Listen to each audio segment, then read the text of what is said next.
Boa tarde, amigos. Boa tarde a todos que nos dão o prazer da audiência e alegria de estarmos juntos com toda uma equipe de grandes profissionais da engenharia, do jornalismo, fazendo a partir de agora Verdade e Informação, um programa dedicado a todas as informações, as notícias de Alagoas e de Maceió particularmente. Tudo o que aconteceu repercutindo de manhã e agora também teremos ao vivo flashes com informações da cidade, as notícias que interessam a você. Verdade e informação, aqui você vai ficar a partir de agora bem mais que bem informado.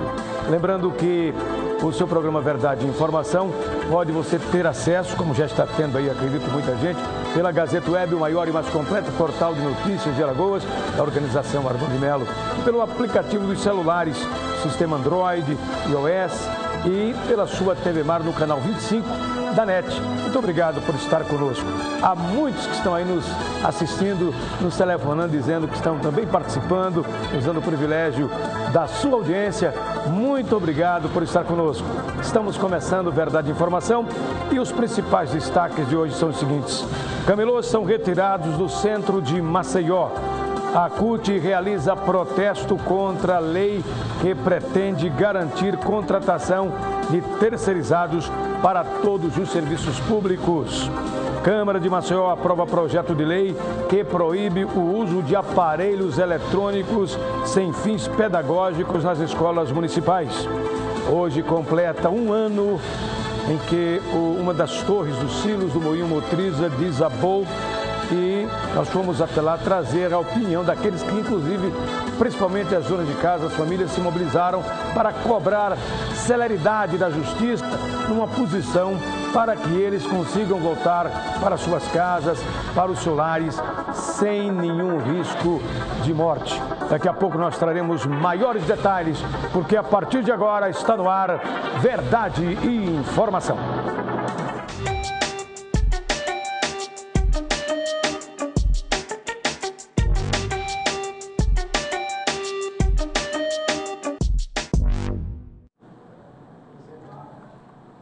Lei Orçamentária LOA, que é um instrumento legal básico para que qualquer gestor público, principalmente governantes, atuem, desenvolvam os seus trabalhos.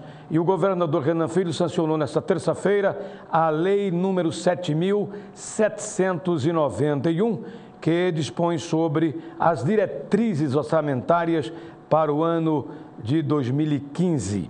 O decreto estima em aproximadamente 8 bilhões de reais a receita estadual para este ano, com mais da metade desse valor destinado às despesas correntes, apesar de só ter sido sancionada pelo governador Renan Filho nesta terça-feira. A lei tem seus efeitos válidos a partir de 1º de janeiro deste ano de 2015. É o governo já com 100 dias e só a partir de agora é que tem à sua disposição esse instrumento legal para trabalhar. E todos nós, alagoanos, esperamos que definitivamente, a exemplo da segurança pública, que tem mostrado números positivos, nós tenhamos também todas as outras áreas, saúde, educação, enfim, o social, tudo isso que Alagoas precisa e exige.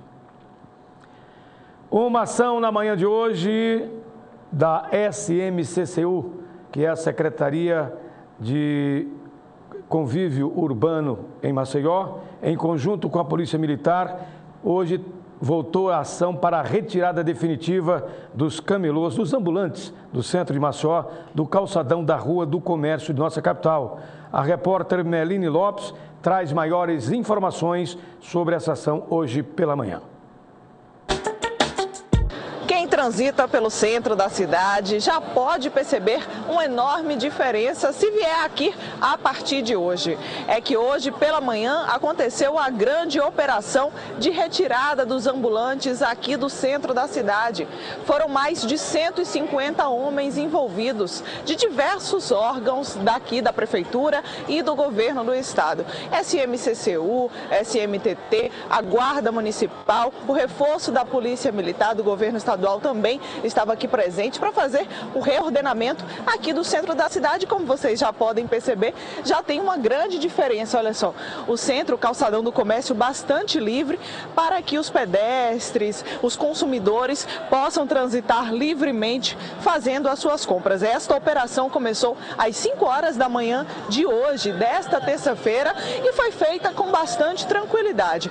Os ambulantes já tinham sido comunicados previamente, afinal, já tinha sido marcada essa operação na semana passada, na quarta-feira antes da Semana Santa, acabou sendo adiada e aconteceu hoje.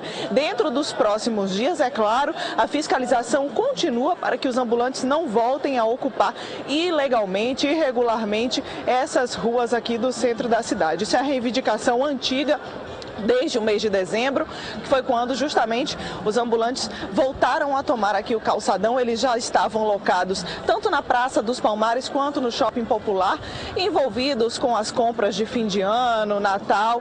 Voltaram aqui para o centro da cidade e ficaram até agora, abril, quando finalmente os lojistas, principalmente a Aliança Comercial, com quem a gente tem conversado todos esses meses, que tem feito essa reivindicação para a retirada dos ambulantes daqui, finalmente foi atendido. E como vocês podem ver, está bem tranquilo aqui o movimento no centro da cidade, e com a retirada deles facilita, claro, tanto as compras quanto o trânsito de pedestres aqui no local.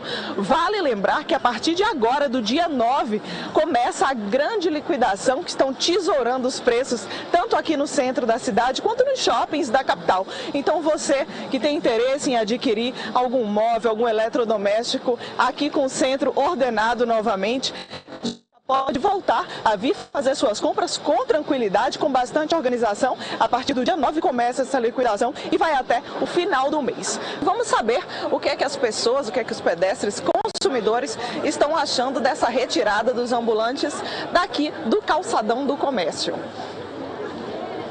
Vamos chegar aqui próximo de algumas pessoas justamente para questionar o que é que elas estão achando. O que é que a senhora... retirada desses ambulantes aqui do centro da cidade? Ótimo, ficou maravilha, ótimo. Dá para transitar? Tranquilidade, ótimo. Já aproveitou para fazer as compras, está mais tranquilo agora. Mais tranquila ainda. Tá uma beleza que a gente não podia passar por aqui. Parecia uma favela. Já está bem mais ordenado agora, né? Tá joia. Tá bom, aí uma consumidora que aprovou a retirada desses ambulantes. E a senhora, gostou da retirada dos ambulantes daqui? Gostei. Deu mais tranquilidade para comprar, aproveitar as ofertas? Deu. Ficou mais livre. Mais organizado, né? Foi. Obrigada, tá aí mais uma pessoa que também aprovou. A senhora gostou da retirada dos ambulantes daqui do centro? Gostei, como gostei, minha filha. Aquilo estava atrapalhando a gente. A senhora frequenta muito o centro da cidade? Frequento. Estava realmente caótica a situação. Estava uma coisa horrível, parecia um mercado. Quem já se viu o comércio vender verdura, fruta, tudo. Eu mesmo, daqui a pouco, tá vendendo carne, peixe, só faltou isso. Tá ok, muito obrigado. Tá aí mais uma consumidora que aprovou a retirada dos ambulantes aqui do centro da cidade. Nós voltamos a qualquer momento com mais informações direto daqui do calçadão do comércio. Meline Lopes com imagens de Valdemir Soares para a TV Mar, canal 25 na NET. Ok, Meline, tá aí. Um abraço, Valdemir. Olha, essa senhora disse muito bem, Meline. Parecia um mercado, não é bem um mercado da produção, mas um mercado persa. É preciso organizar o centro realmente. Agora, é preciso dar a esses ambulantes condições humanas de trabalhar. Temos aí aquele improviso na Barão de Anadia, na Praça dos Palmares, mais uma coisa precaríssima.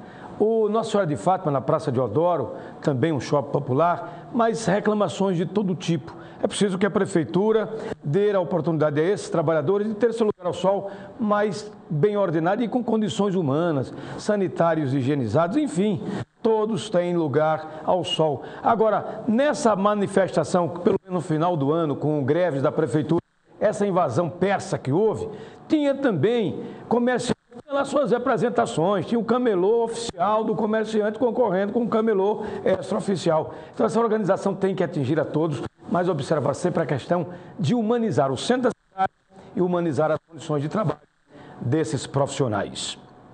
Atenção, concurseiros.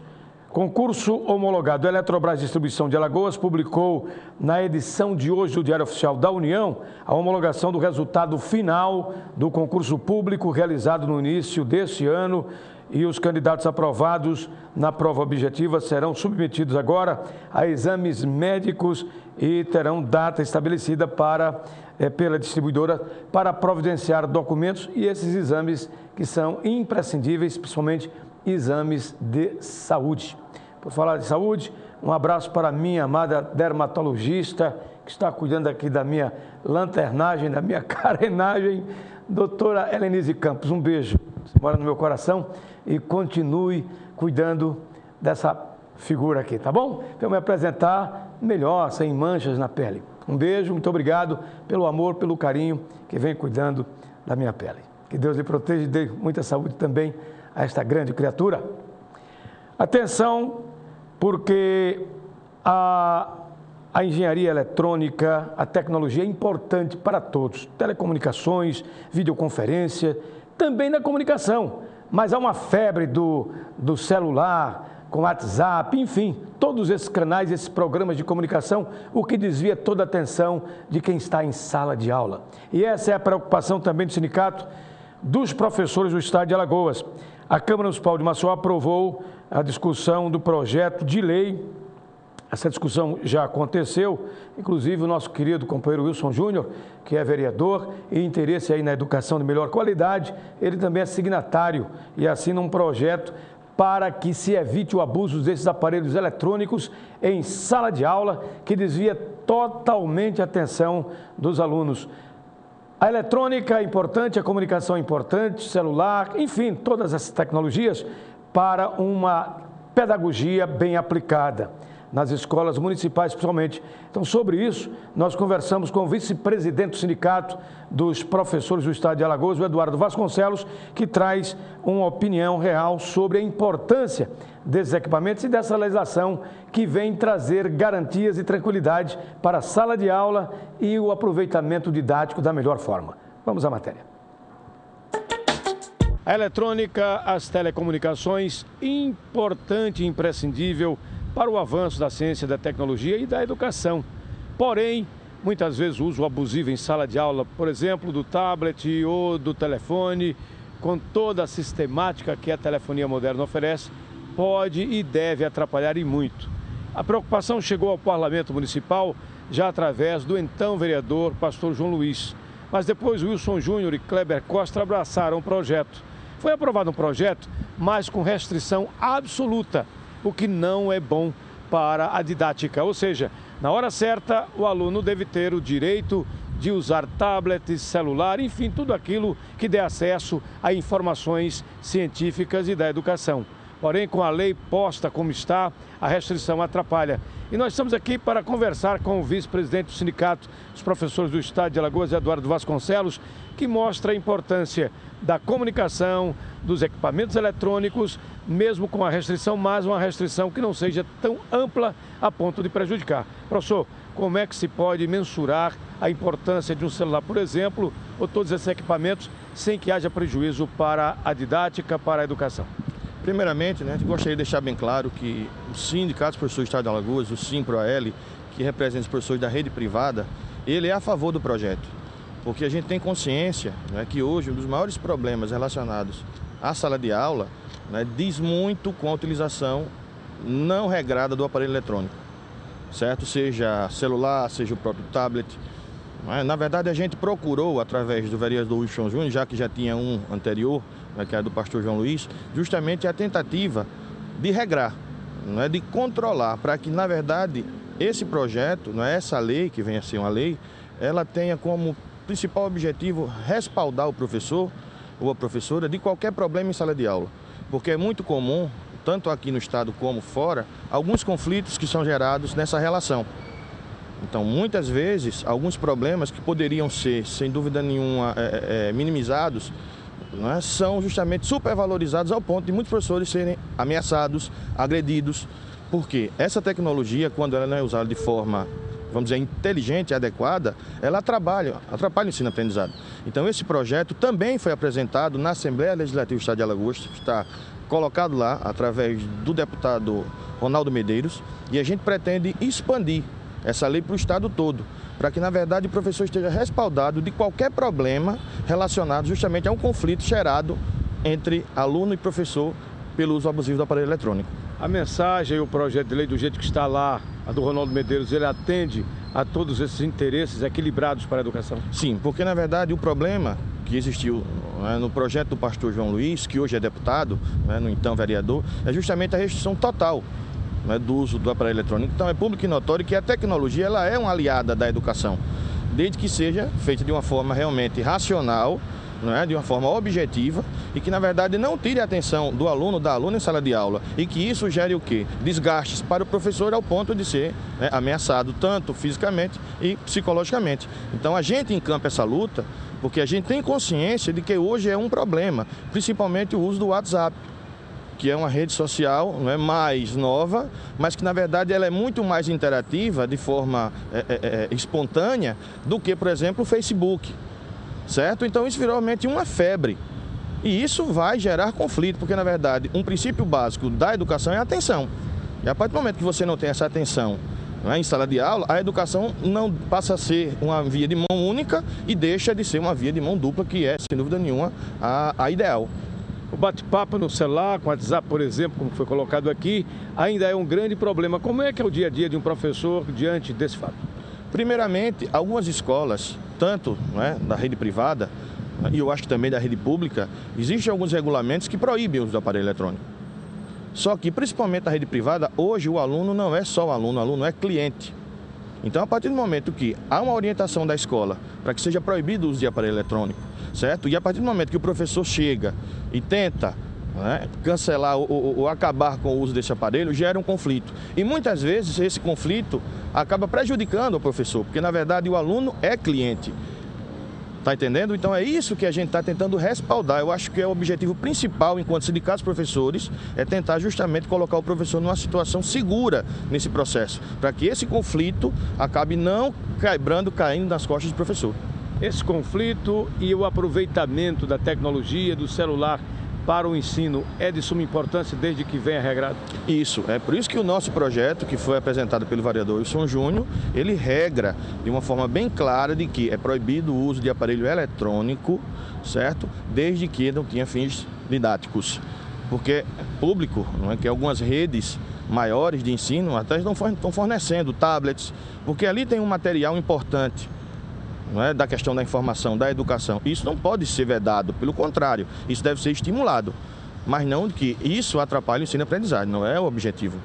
Pois é, um problema que acontece em Alagoas e em todo o Brasil, no ambiente da sala de aula, e é preciso uma lei para regrar, não fechar hermeticamente para que os alunos não tenham direito, mas na hora certa, na hora devida, para que sirva de uma alavanca para melhorar ainda mais o conhecimento e a didática no aprendizado.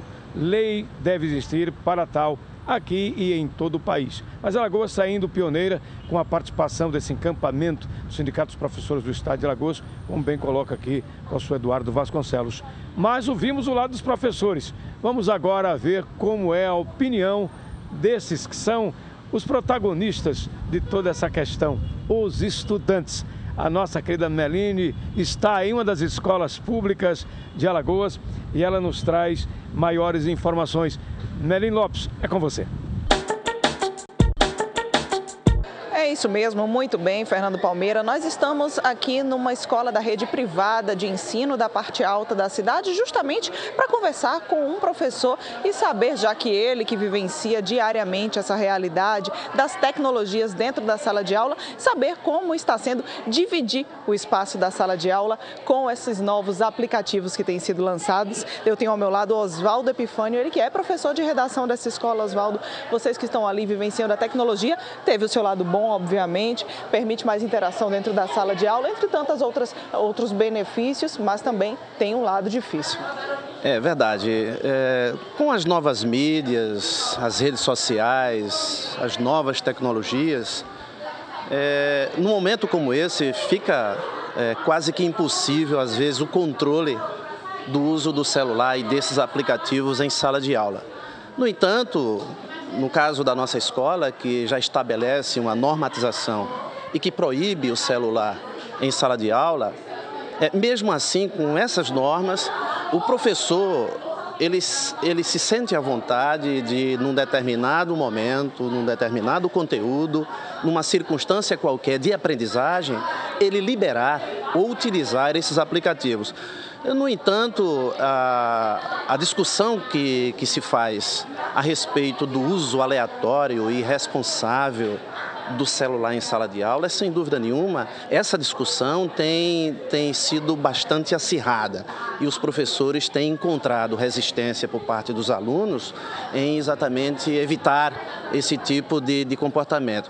Por que vocês sentiram essa necessidade de criar a normatização, então? Já estava sendo um problema realmente para vocês, professores, ter que competir com os telefones celulares? Já sim, essa é a palavra, competição. A norma, nesse caso, veio muito mais para acalmar, para disciplinar a sala de aula e a própria aprendizagem, mais do que mesmo suplantar o trabalho do professor. Em princípio, eu não vejo que o uso desses aplicativos, o uso dessas tecnologias seja um problema. No entanto, é preciso um acordo com o professor, é preciso um acordo com a própria escola, um acordo com a própria sala de aula, porque o uso desses aplicativos, o uso dessas tecnologias pode trazer um benefício enorme, inclusive para a aprendizagem. Nós não temos nenhum problema em relação a isso. A grande dificuldade é ter que dividir com o próprio aluno um momento de exposição da aula, um momento em que você tem um conteúdo a ser desenvolvido em sala de aula com prioridade e o aluno está disperso, principalmente nas redes sociais.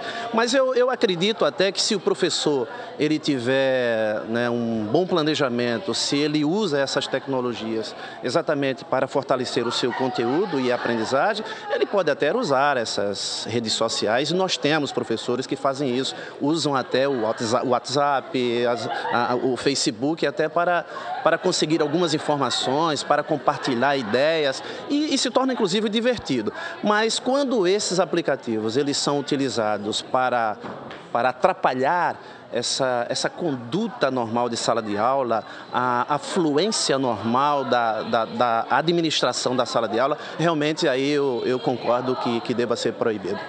Na verdade, é a dica que sempre se aplica, usar, mas com moderação. Os alunos criaram alguma resistência de início ou ainda hoje você percebe que a adesão deles a esses aplicativos, aos telefones celulares, mesmo que escondidos ali em algum momento da aula, criaram alguma resistência ou não? Eles entenderam numa boa e hoje em dia fazem realmente essa utilização quando é solicitado e dividido com o professor?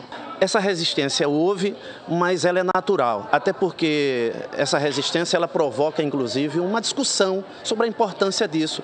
Inclusive, existem muitos professores que usam essa resistência exatamente para discutir a importância e em que momento essas tecnologias podem ser utilizadas.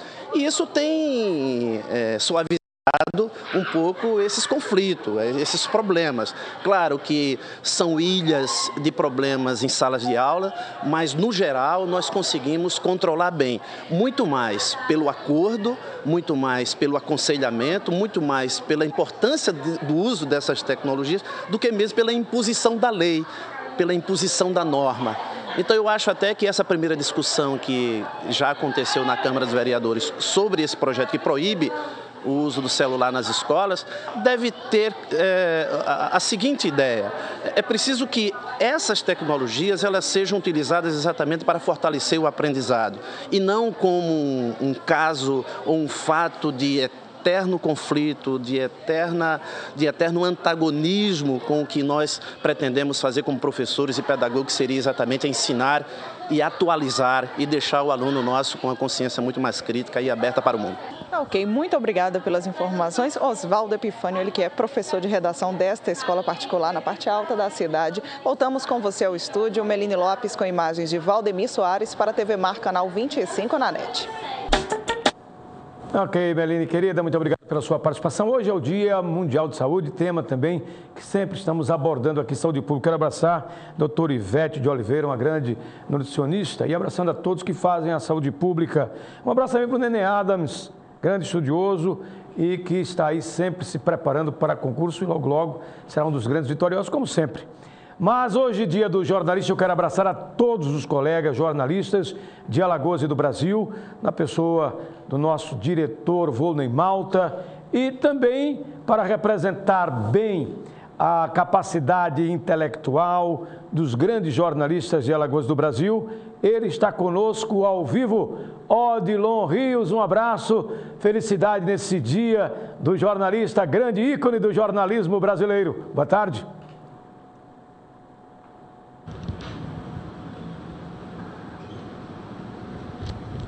Boa tarde, Fernando Palmeira. Boa tarde aos telespectadores da TV Mar, canal 25 na NET. Pois é, Fernando, nós estamos aqui na sede da Eletrobras ao vivo. Vamos conversar com o Bruno Amaral, gerente do Departamento de Manutenção da Eletrobras. Mas antes de a gente passar a palavra para ele, existe um dado, Fernando, que é considerado alarmante, levantado inclusive pela própria Eletrobras. É o número de postes derrubados por veículos, principalmente veículos pequenos, aumentou aqui em Alagoas, segundo a Eletrobras. Os dados apontam que foram 153 ocorrências só no primeiro trimestre deste ano. Uma média de 1,7 postes derrubados por dia. No mesmo período deste ano, foram 211 postes derrubados, o que dá uma média de 2,34. 2 postes, no caso, por dia. Agora, por que esses postes são tão derrubados e qual é o prejuízo que a estatal aqui em Alagoas tem? Nós vamos conversar agora com o Bruno Amaral, só reapresentando, gerente do Departamento de Manutenção da Eletrobras em Alagoas. Bruno, boa tarde. Por que existem tantos acidentes provocados por motoristas desse tipo e qual é o prejuízo que você tem na Eletrobras? Boa tarde. Veja só, o que percebemos ao longo aí dos anos de registros de abarroamentos, que são muitas vezes provocados, em sua maioria, né, por negligência mesmo do motorista. Muitas vezes eles vêm dirigindo, né, conduzindo o veículo alcoolizado e às vezes por falta de atenção mesmo ao volante, né? Então realmente é um índice, um registro que nós temos que é bem assustador, porque é uma quantidade considerada exagerada, né? Embora não seja uma particularidade nossa, todos os distribuidores sofrem com isso, mas aqui em Alagoas em especial a gente tem um número bastante acentuado, né? E isso traz muitos prejuízos. A gente tem que deslocar mão de obra para atender a essas ocorrências. São materiais que nós deixamos de aplicar mão de obra de forma preventiva e a gente faz a correção desses locais. Gera toda aquela turbulência, aquela insatisfação à população, né, que fica, o prejudicado que fica sem energia. Essas interrupções também provocam a piora dos nossos indicadores e nós somos regulamentados e fiscalizados pela ANEEL, nossa agência reguladora, que nos pune por essas interrupções. Então realmente é um prejuízo muito grande. A gente tem dificuldade porque todo atendimento à emergência ele é mais dificultoso do que em relação a uma atividade planejada e programada, né? Gera essa interrupção para o consumidor e é prejuízo para os cofres da Eletrobras. É dinheiro que a gente deixa de estar investindo e é dinheiro que a gente poderia estar aplicando na melhoria do sistema e não podemos fazer por conta desses atendimentos não programados. Agora, Bruno, há uma informação também de que a Eletrobras ela pode cobrar, no caso do motorista que provoca esse acidente, o valor do poste ou da quantidade de postes que foi derrubada ou danificada. Vocês conseguem ter o controle desse tipo de cobrança em cima desses motoristas que provocam esses acidentes? Isso é uma cobrança que é devida, né? E nós fazemos essa cobrança. A todo e qualquer abarroamento, ocorrência, nós fazemos levantamento no local, procedemos primeiro com a reposição da rede para restabelecer fornecimento de energia elétrica o quanto antes e elaboramos toda a questão do orçamento, do que foi gasto, a energia, que nós já chamamos de faturar, e fazemos o acionamento dos autores para o devido pagamento. Tudo isso é devidamente contabilizado.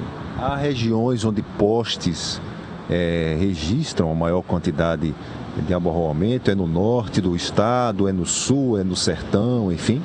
Perfeito. Nós temos algumas áreas mapeadas onde há uma incidência maior dessas tipos de ocorrência. Por exemplo, aqui na região metropolitana, nós temos essa rodovia do litoral norte, sentido Maceió-Paripueira, onde a gente tem um grande incidência desses abarroamentos. Nós temos outras avenidas, corredores como a Via Expressa, também são foco de muitos abarroamentos e geram muitos transtornos também. Fora a região metropolitana, nós temos a região de Cana, toda essa região onde há canavial, onde há a movimentação de máquinas, movimentação de caminhões para o transporte da cana, a gente também registra uma grande incidência de ocorrência. Os caminhões, muitas vezes, eles vão com uma carga, né, que é a cana, numa altura acima do limite permitido, né? Às vezes também com um pouco de falta de atenção, ele bate nos postes ou bate na rede que vem a puxar o poste e causar também o abarroamento, né? Então são locais que a gente realmente tem uma incidência muito maior e exatamente por isso a gente tem uma tratativa diferenciada em relação aos demais pontos do estado.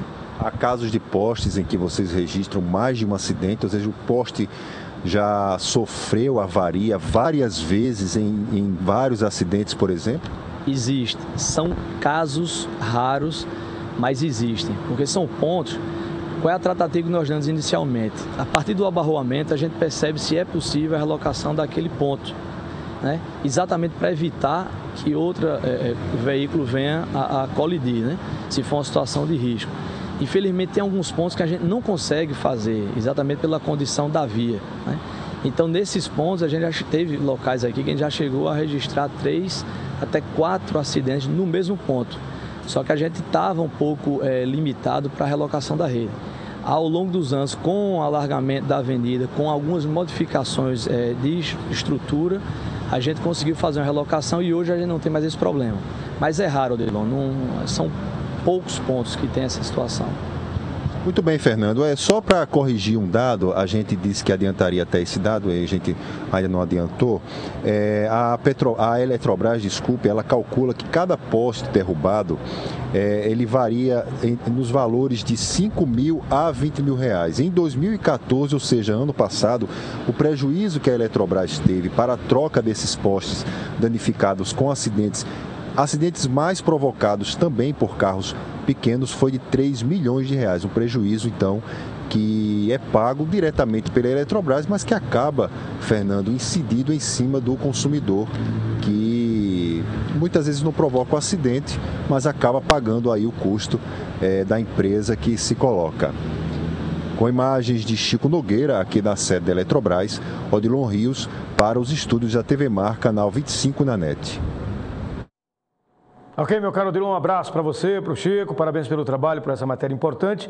E aqui um recado para aqueles que tomam todas no respeito à lei seca, no respeito ao próprio patrimônio, à vida e nem a vida de ninguém. Cuidado com os postes, é mais duro e pesa depois nessas indenizações à Eletrobras.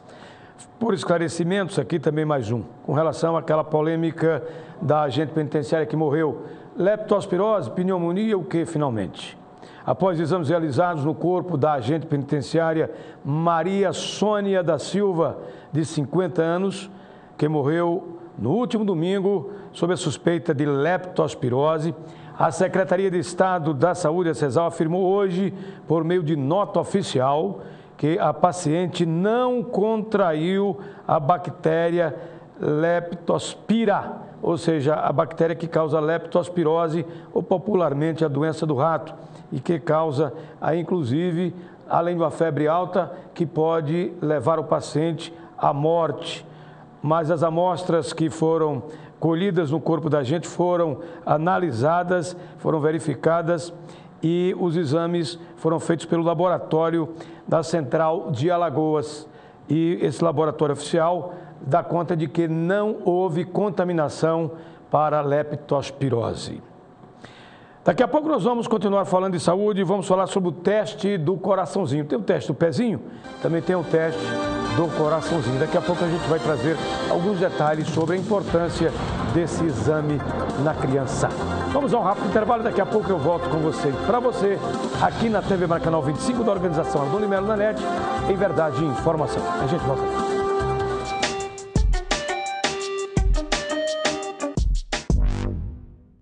Nos preparamos com excelência, cuidamos de cada detalhe, trabalhamos duro, nos especializamos em fazer o bem. E isso nos trouxe reconhecimento. A Santa Casa foi eleita uma das 4 melhores empresas de saúde do Brasil pela revista Isto é Dinheiro em 4 categorias. E é a primeira em sustentabilidade financeira. Santa Casa de Maceió. Fazer o bem transforma vidas. Fazer bem feito traz reconhecimento. Responsável técnico Dr. Arthur Gomes Neto, CRMAL 2503. Você já esperou demais para viver bem? Aproveite o melhor da vida no Residência Waterfront. Estrutura completa e pronta para morar, à beira-mar da praia de Ipioca. Apartamentos totalmente mobiliados, com utensílios de alto padrão, acabamento primoroso e até 100 meses para pagar. Residência Waterfront. Descubra que o topo fica ao nível do mar. Vendas Zampieri 2121-6000. Sopa de frutas, néctar de frutas Coringa. O melhor alimento líquido, néctar de frutas Coringa. Pêssego, uva, manga, goiaba, caju, laranja. É bom demais. 2 sabores light, uva e pêssego. 6 sabores tradicionais. Contém ferro e vitaminas A e C. Néctar de frutas feito pra você. Néctar de frutas Coringa. O melhor da fruta para a sua família. Somos a maior rede de atendimento do Norte e Nordeste, porque você merece saúde onde estiver. Em Maceió, o Apivida não para de crescer. O Hospital Maceió em breve receberá a nova hemodinâmica, reestruturação das emergências adulto e pediátrica, além de inaugurar um novo padrão de hotelaria na região. A unidade já conta com UTI neonatal e tomografia de última geração 24 horas. Apivida, saúde para você crescer mais.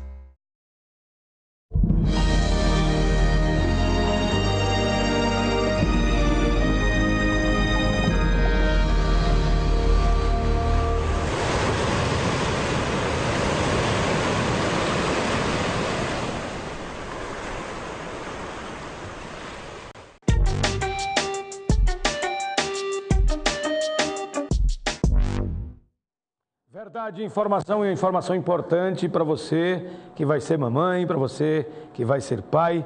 Olha só sobre um exame, um teste importante para o recém-nascido. O presidente da Câmara Municipal de Maceió, Kelman Vieira, promulgou uma lei que obriga as maternidades de Maceió a realizarem gratuitamente o exame de oximetria de pulso, conhecido como o teste do coraçãozinho, em todos os recém-nascidos, ainda nos berçários. O teste dura no máximo 5 minutos e pode detectar se o bebê nasceu com algum problema cardíaco grave. Portanto, a importância desse projeto, a importância desse programa para a obrigatoriedade desse exame chamado teste do coraçãozinho. Atenção para você que gosta de tomar uma chimbrinha, uma branquinha, uma cachaçinha.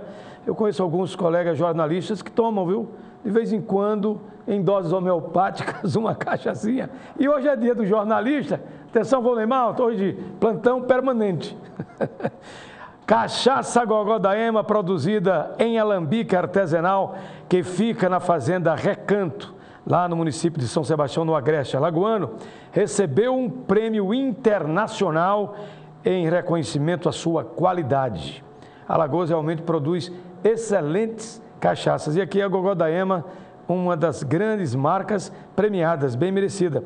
A cachaça ganhou a medalha de prata na São Francisco World Spirit Competition, nos Estados Unidos, na categoria cachaça tradicional.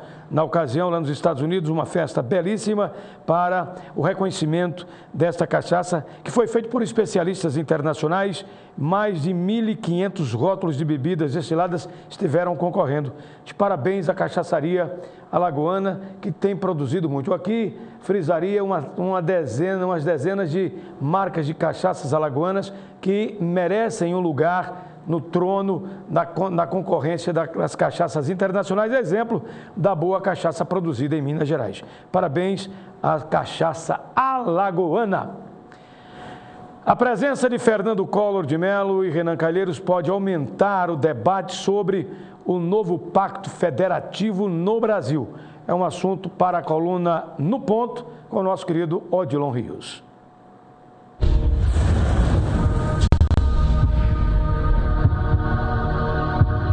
O refinanciamento da dívida pública dos estados vai aos poucos dominando a agenda política em Brasília. O senador Fernando Collor discursou na segunda-feira sobre o tema. Pediu que o governo Dilma Rousseff, em nome da segurança jurídica brasileira, cumpra a lei sancionada por ela mesma em novembro. É acordo no governo estadual que as medidas fiscais adotadas por Renan Filho representam muito pouco em termos de economia aos cofres do estado. A devolução de 200 carros a locadoras representa quanto no conjunto de uma administração onde a necessidade de ajustes é de 200 bilhões de reais, segundo cálculos do executivo. A sangria causada pelos serviços da dívida pública não acontece só em Alagoas, é verdade, mas no nosso contexto ela é mais perversa. Que Renan e Collor transformem seus mandatos como mais uma oportunidade ao Pacto Federativo, pelo bem da saúde fiscal e financeira de todo um país.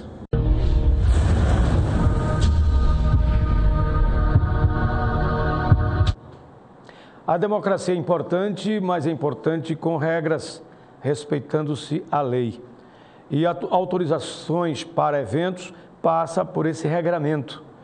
Em nota encaminhada à imprensa, a Secretaria Municipal de Proteção ao Meio Ambiente lembra aos requerentes que desejam solicitar autorização ambiental para eventos que o prazo mínimo para protocolar a solicitação é de 15 dias antes da realização do evento. A instituição serve tanto para organizações públicas quanto para eventos privados. De acordo com a Secretaria, a determinação interna visa analisar os processos com maior precisão, garantindo que todos e todas as exigências técnicas sejam respeitadas mediante cada situação.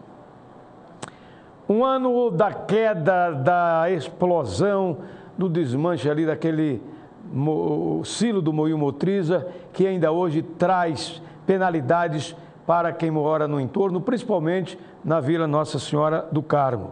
Faz hoje um ano, portanto, que o Moinho Motriza desabou um dos seus silos, um dos cilindros dos silos, rompeu e mudou a vida dos moradores daquela região.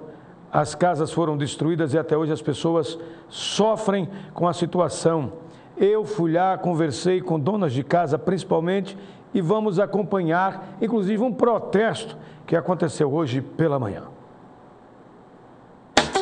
Um ano do desabamento de um dos silos do Moinho Motriza e o drama para todos que moram aqui na Vila Nossa Senhora do Carmo.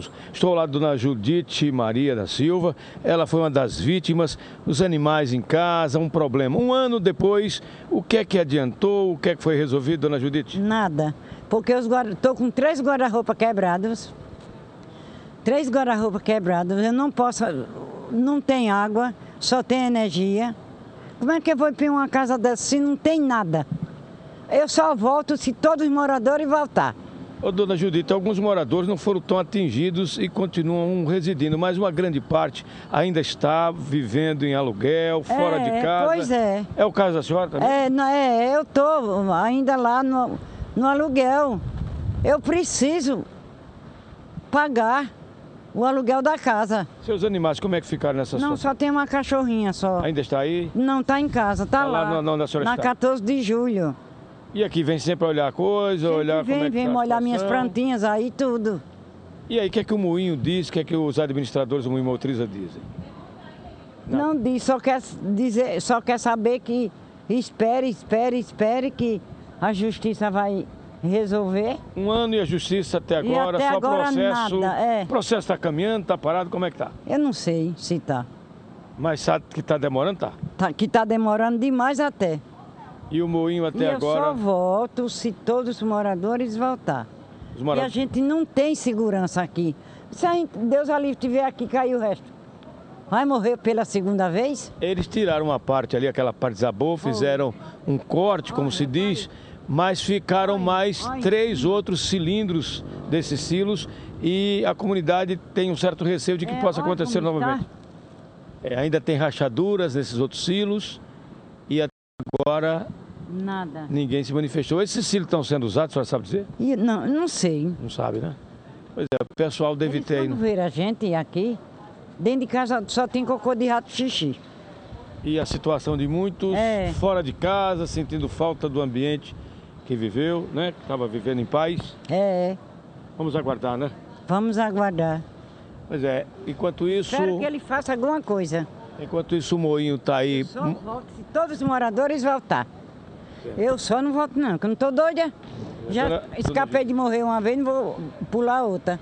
Dona Judite tem suas cautelas, suas razões, e ainda dá para a gente perceber rachaduras nos silos que continuam aqui, sendo uma ameaça principalmente para o drama vivido e o trauma desse pessoal. Faixas pretas estão sendo colocadas desde a entrada da Vila Nossa Senhora do Carmo, aqui no bairro do Poço. A entrada fica exatamente aí na Avenida Comendador Leão. Nós estamos percebendo desde o portão, os portões ali abertos, com faixas pretas no luto, por está passando já há muito tempo, há um ano, esse sofrimento, esse drama, esse trauma vivido por moradores da vila até aquele momento, uma vila tranquila, sem maiores problemas por aqui.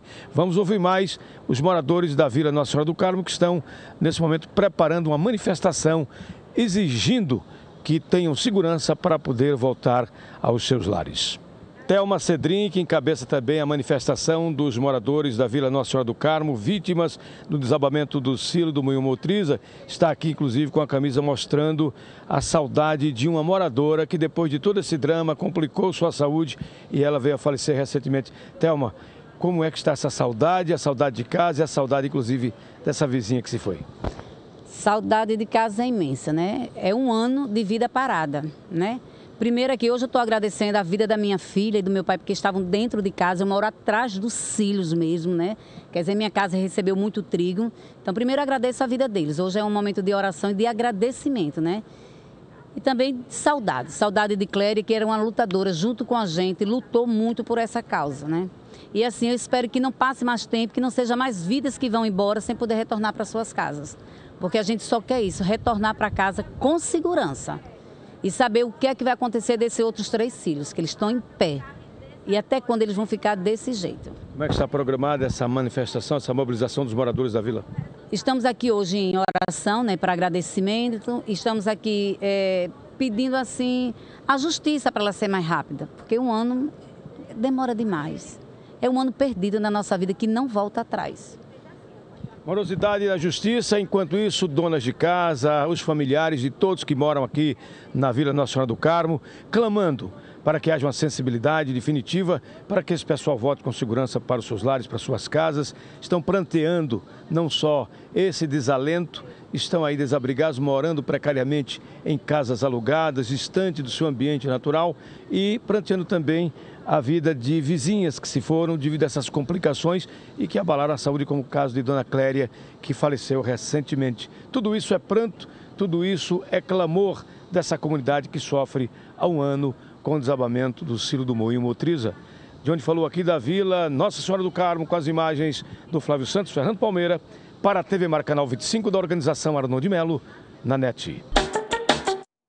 É uma pena que a gente acompanhe isso nesse momento ainda de angústia, tristeza, desabrigo. É lamentável. Pessoal do Moinho, faz um reforço nisso aí, garanta a tranquilidade do retorno dessas famílias. É lamentável essa situação. Quero ser solidário a todas essas mulheres, essas famílias e aqui na pessoa também do meu querido colega, amigo, um dos maiores cronistas esportivos do Brasil, que é Antônio Torres, que é residente também aí na Vila Nossa Senhora do Carmo e que está ainda aguardando com muita paciência, uma paciência de Jó, para voltar para casa. Uma pena. As torcidas organizadas estão proibidas de acesso ao estádio Rei Pelé na partida de volta entre Clube de Regatas Brasil e Centro Esportivo Alagoano, marcada por uma noite, na quarta-feira, de muita tragédia, de muita violência, quando os torcedores, infelizmente, tiveram aqueles problemas graves, consequências das piores. A Federação Alagoana de Futebol, como estratégia de evitar novos confrontos entre grupos rivais, todas as medidas de segurança foram discutidas durante a reunião. De acordo com a Polícia Militar, ao todo 460 militares estarão mobilizados. Eu quero aqui trazer uma sugestão para os dirigentes das agremiações e para a segurança pública. Faz um cadastramento de todo esse pessoal e só tem acesso quem tem o seu cadastro e vê quem é o vândalo, quem é o drogadicto, quem é o traficante, quem é o bandido que vai tirar a paz. O campo de futebol, o estádio, uma praça de futebol, de esporte, é de harmonia, não é praça de guerra e nem de vandalismo. Cadastra todo mundo e vê quem é quem nessa história aí. Com relação a isso, familiares denunciaram na manhã de hoje que um adolescente de 16 anos foi atingido por um tiro de bala de borracha à altura do olho, disparado no último domingo, antes da partida entre Centro Esportivo Alagoano e Clube de Regatas Brasil. Ele correu o risco de perder a visão, segundo o Hospital Geral do Estado, que, aliás, as informações que chegaram já por último, dão conta de que o garoto perdeu definitivamente a visão, o que é lamentável. Exatamente nessa praça de guerra, a polícia, para muitos preparados e para muitos enfrentando esse banditismo aí, esses vândalos, sai atirando a esmo, infelizmente, pegou no olho de um jovem inocente que, lamentavelmente, perdeu a visão. A denúncia, inclusive, o próprio secretário de Defesa Social quer a apuração dos fatos para saber a irresponsabilidade de quem atirou a esmo e a denúncia já foi formulada oficialmente. Dia Mundial da Saúde é hoje, como já falamos também, Dia do Jornalismo, mas hoje foi comemorado e ainda está sendo lá com manifestações no campus Acir Simões da Universidade Federal de Alagoas, por um grupo de estudantes. Uma programação especial foi dedicada ao dia. E nós estivemos lá com a reportagem da TV Mar, cobrindo esta grande comemoração, este grande evento, lembrando o Dia Mundial da Saúde. A exemplo de Nathalie Cavalcante, que é estudante de enfermagem da Universidade Federal de Alagoas, todos que se envolvem em cursos do setor de saúde fazem uma celebração ao Dia Mundial da Saúde. Estou aqui ao lado de Conceição Clarindo, assistente social, que também é responsável pela qualidade de vida e saúde do trabalho da UFAL, nos fala sobre a programação dessa celebração. Bom dia, Nós hoje estamos fazendo parte desse evento que é nacionalmente, realizado no país, e nós, a Universidade Federal de Alagoas, enquanto formador de profissionais da saúde e também atuando na área de saúde, a gente teria que fazer o nosso papel, Então aqui hoje nós estamos realizando várias atividades de prevenção e promoção à saúde. Nesta linha nós estamos verificando pressão de todos os trabalhadores, estudantes e comunidade aqui, vizinhas, todos que por aqui passarem, podem ser atendidos por esse serviço, Estamos verificando a taxa de glicose, estamos realizando massagem corporal, no sentido de relaxar, de tirar o estresse. Estamos realizando um trabalho também educativo, de dança.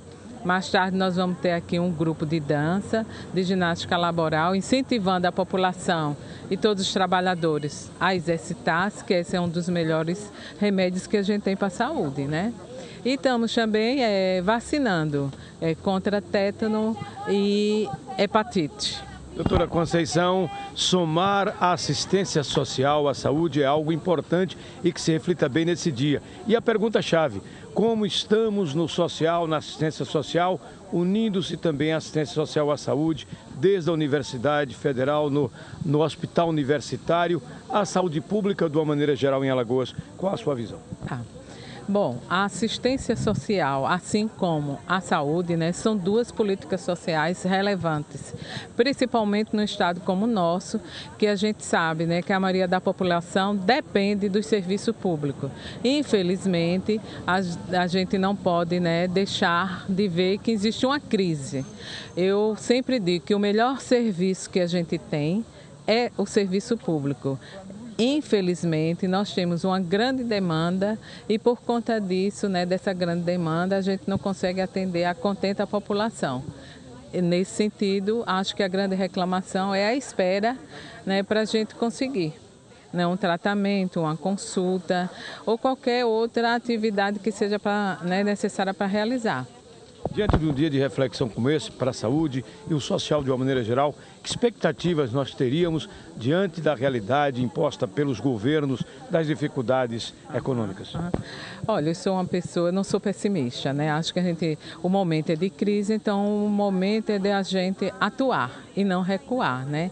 E esse atuar que eu entendo para aqui, né, dentro da universidade como a nossa, né, nós temos várias formas de participar das nossas, de forma, né, que a gente venha contribuir, né, com as reuniões, participar com as nossas sugestões, participar com um planejamento estratégico, né, que venha atingir as nossas necessidades diante desse momento. O modelo do SUS, Sistema Único de Saúde, para o Brasil não está dando conta do recado, ele é imprescindível. E no governo americano que importou esse modelo, será que lá dá certo em detrimento daqui no Brasil que dizem que nada dá certo? Pois é, eu ainda entendo e acho que o modelo, né, SUS, enquanto modelo, né, de assistência à saúde da população, ele atende. Embora a gente sabe que, né, infelizmente, nem todo investimento que se faz, né, ele tem retorno, né? Às vezes a gente sente que não é só a falta de recursos que tem, é sim também, mas existe pouca efetivação, né, dos recursos que se aplicam na saúde. Enquanto isso, os estudantes das áreas de saúde da UFAL estão aqui, dentre eles, estudantes da Liga de Saúde, da Faculdade de Medicina, também presentes alunos da Liga de Nefrologia, Clínica Médica, Dermatologia, entre outros, estão aqui como professores da área de saúde e da área de assistência social, como a doutora Conceição Claride, de Serviço Social, também presente nesse momento em que se faz essa celebração à saúde no Brasil, nessa expectativa de um dia termos realmente toda a aplicação dessa mão de obra qualificadíssima que sai exatamente aqui, desse grande centro de ciência social e de ciências de saúde, que é a nossa Universidade Federal de Alagoas, aqui no campo AC Simões, a velha cidade universitária, de onde falou Fernando Palmeira, com as imagens do Flávio Santos, para a TV Mar Canal 25 da organização Arnon de Melo, na NET. Um abraço aí para minha querida amiga, doutora Conceição, minha velha colega do tempo dos colégios, ela lembrou, hein? Um abraço aí para ela, parabéns pelo trabalho, uma grande assistência social, que somando aos grandes eventos para lembrar a saúde pública no Brasil nesse Dia Mundial da Saúde, importante. Social se une às assistências à saúde, imprescindível para uma melhor qualidade de vida do nosso povo, da nossa gente. Então, a todos que fazem a assistência social, a saúde pública, ou tenta fazer o melhor pela saúde, pela vida do nosso povo, parabéns nesse dia importante, Dia Mundial da Saúde. Doutora Conceição, minha nobre colega, um abraço. Muito obrigado por lembrar dos nossos velhos tempos aí do Colégio Estadual. Gente, muito obrigado a todos, hein? A você que nos deu esse privilégio da audiência, toda uma equipe gigante de competentes profissionais, aos nossos queridos colegas engenheiros, aos jornalistas no seu dia, os nossos colegas jornalistas, muito obrigado por estarem também conosco na produção, na linha avançada da informação, buscando a verdade e a informação. Esse programa vai estar amanhã novamente ao vivo e nós estaremos aqui, porque o Charles só vai voltar lá na segunda-feira, o nosso querido Carlos Roberts, mas a gente amanhã... Encontro marcado a partir das 13 horas e 30 minutos, amanhã aqui, pela sua TV Mar Canal 25 da organização Arnon de Melo, na NET. Até lá!